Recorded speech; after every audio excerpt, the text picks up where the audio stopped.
মুহূর্তে সবথেকে বড় খবর, চলন্ত বাসে দুষ্কৃতী হামলা। যাত্রীবাহী বাসে হামলার অভিযোগ। চালকের স্থানে কাঁচে ইট ছোড়ে দুষ্কৃতীরা, যার ফলে জখম হয় চলন্ত বাসের চালক। তখনই এলাকা ছেড়ে চম্পট দেয় দুই দুষ্কৃতী। ওই ঘটনায় ব্যাপক চাঞ্চল্য ছড়ায় এলাকায়।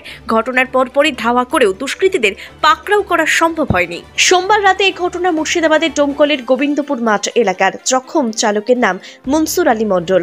জানা গেছে, বহরমপুর থেকে বক্সিপুরের উদ্দেশ্যে যাত্রী নিয়ে রওনা দিয়েছিল বেসরকারি যাত্রীবাহী বাসটি। গোবিন্দপুর এলাকায় যাত্রী নিয়ে মাঠে প্রবেশ করতে রাস্তার ধারে বাইকে থাকা দুই দুষ্কৃতী চালককে লক্ষ্য করে ইট ছোড়ে। তারপরে ঘটনাস্থল ছেড়ে চম্পট দেয় দুষ্কৃতীরা।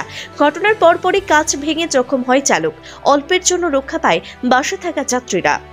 আমরা ডোমকলে গাড়িটা আমরা ঢুকে ডোমকলে 5 মিনিট দাঁড়িয়ে চাফা খাই।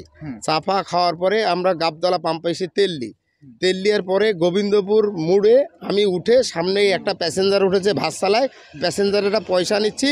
আর এইখান থেকে আমি হয়তো ডালে লাগলো, দেখছি ড্রাইভারের সামনে দিয়ে আমাকে এই জায়গায় লেগেছে ইট একটা, এই বড় ইট, এই ভাটারই হবে মনে হয়।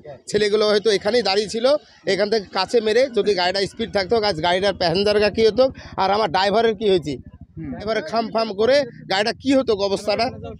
এসব হওয়ার পিছনে কারণটা এই আমরা কি করে বলবো, আমরা তো কারোর সঙ্গে জোর ঝামেলা করি না, কিনা রাস্তার গাড়ি রাস্তায় চলছে। এখানে ছেলে দুটো দাঁড়িয়েছিল এই জায়গায়, সেম গাড়ি কাছতে দেখে ইট মারিয়ে পালিয়ে গেল মোটর সাইকেল নিয়ে। তাহলে এখানকার এলাকার যে কোনো ছেলে পেলে হবে, নাহলে ভাটার কেউ হবে, এরকমই হতে পারে। থানাকে ফোন করলাম, আইসি সাহেব এসে কি করছে এটা দেখবো আমরা। শুধু চালকই নয়, ইট এবং ভাঙা কাচের আঘাত পায় যাত্রীদের মধ্যে কয়েকজন। পাশে আমরা বসে আছি, ড্রাইভারের পাশে বসে আছি। এখানে মোটরসাইকেলে দুজনকে দাঁড়িয়ে থাকতে দেখছি আমরা বাসের আলাতে।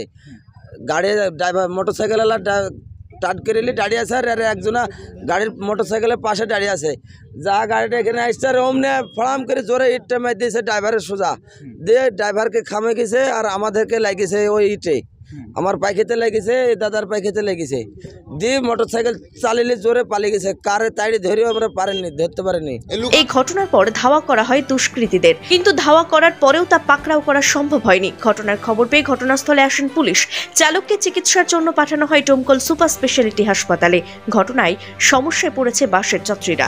বাসটা আসছিল, আসার আগেও দেখছি যে বাসটা দাঁড়িয়ে আছে এবং ইট মারা অবস্থায় কাঁচটা পুরো ভেঙে গেছে। আমাকে দেখে আমার গাড়িতে সঙ্গে সঙ্গে কন্ট্রাক্টর উঠে গেল, দাদা একটু হেল্প করেন না, গাড়ি একটা মেরে পালিয়ে গেল।